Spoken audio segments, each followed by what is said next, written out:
UN Secretary-General Ban Ki-moon on Monday called on all warring sides in Syria to immediately recommit to the cessation of hostilities in the wake of an escalation of fighting around Aleppo.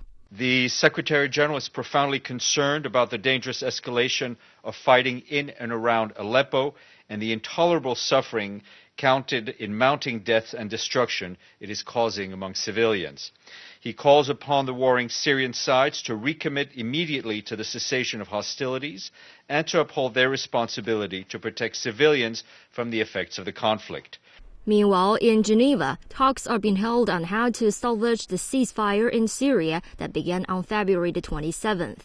After meeting with his Jordanian and Saudi counterparts, U.S. Secretary of State John Kerry reiterated that a ceasefire should be permanent. We are working over these next hours intensely in order to try to restore the cessation of hostilities and at the same time to raise the level of accountability that will accompany the day-to-day process of implementing this ceasefire.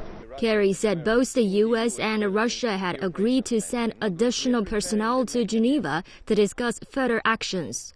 To reach agreement that can not just re-implement the cessation, but create a path forward for the cessation to hold so that there isn't 1 day of silence or 2 days of silence, but an ongoing process that relieves the people of Syria from this devastation.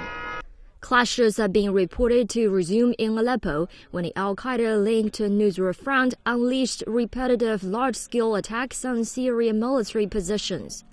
The escalation of violence had threatened both a U.S.-backed peace process and the Russian-U.S. brokered ceasefire.